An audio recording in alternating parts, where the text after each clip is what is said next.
foreign interference, again,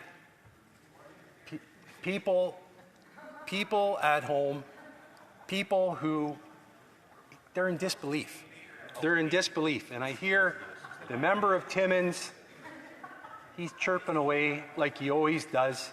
Mr. Speaker, I don't know if you've ever driven down a country road and you see a dog running along the farm barking at every car that goes by.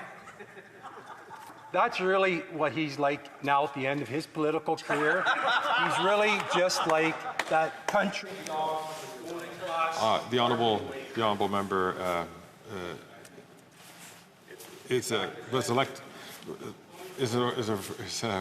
experienced member of the House and knows that it is important not to compare other honourable colleagues to animals and the like.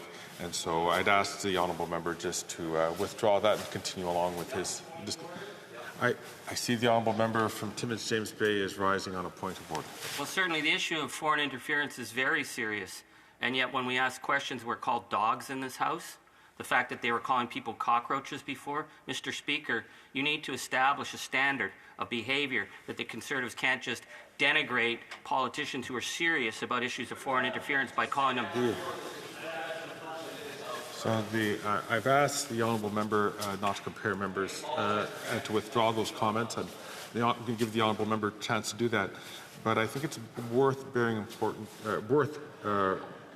making a point. I did notice the line about cockroaches, and in discussion with others, we made it very clear that that wasn't in reference to other honourable members. It was reference to if you see one mistruth, you would see many mistruths, and so that was the comparison. It wasn't to people or to members of the House. Certainly, this is not the way that the chair had interpreted, and I don't think a reasonable interpretation would be that way as well. But the honourable member from Huron-Bruce, I'm just ask him to withdraw the comment and continue with this discourse. Mr. Speaker, and I wasn't comparing him to a beautiful, Labrador or anything like that. What I was trying to... I'm just going to ask the honourable member, please, to just, while I entertain a point of order, I'm just going to ask him, please, to just withdraw the comment simply. The honourable member from Winnipeg Centre is rising on a point of order. Yes, thank you, Mr. Speaker. So they're talking about taxpayer dollars. This has cost their filibuster $15 million. And in the midst of it, we also have to put up with the most degrading name-calling in this House, day in, day out, denigrating other elected officials with their unacceptable behavior. This is worse than a frat house with a bunch of frat boys in it. So if they're going to cost taxpayers $1 million a day, at least they could be a little bit more respectable to all the people across Canada. They're slapping in the face, stopping legislation getting through. Thank you. Honourable member from Winnipeg Centre. I'm going to return to the original point and just ask the honourable member from Huron-Bruce to simply withdraw the comment. Yeah, no, and I did withdraw that comment, Mr. Speaker, about 3 points orders ago. But the point is, with the member from Timmins, the honourable member from Timmins James Bay. I'm only asking for fairness, Speaker. When you ask him to withdraw, but he decides that he's going to use it as a platform to continue personal and denigrating attacks, he either withdraws and apologizes or he sits down. If it's going to be, if we're going to go into what's a dog and a good dog and a bad dog and why someone like a dog, well, we can do that all day, Speaker. But you need to establish fair rules for this. So, I thank the honourable member from Timmins James Bay. I'd like to refer him once again to the long-standing tradition of this place. Withdrawal is what's asked. It's withdrawal and apology. They're equal. I usually only ask for an apology when the member doesn't, when the chair feels that the member isn't following through on the original request. I've asked the honourable member to withdraw. He has said that he is withdrawing.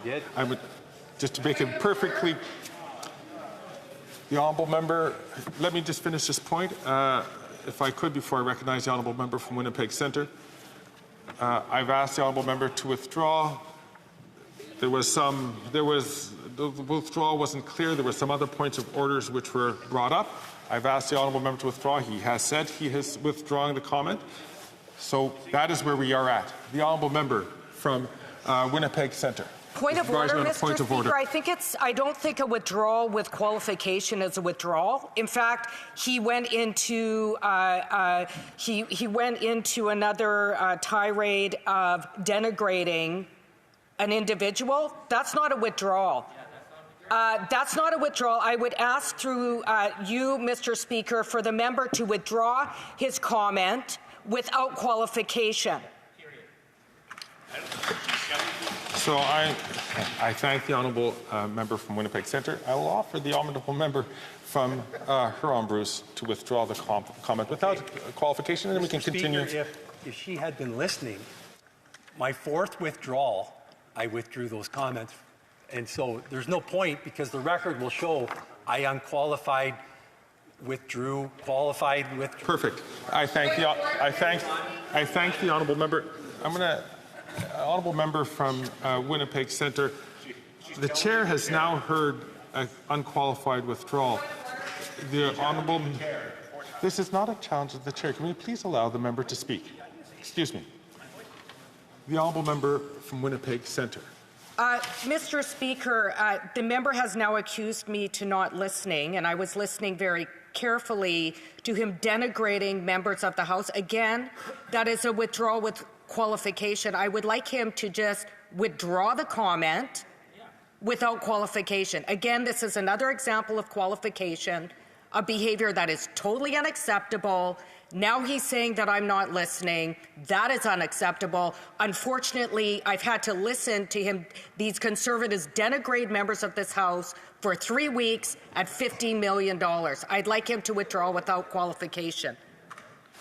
So I thank the honourable member for her thoughtful comments. The chair considers the matter withdrawn and closed. I'm going to invite the honourable member from Huron-Bruce to continue with the speech. He has 7 minutes and 37 seconds left. Thanks, Mr. Speaker. I appreciate that.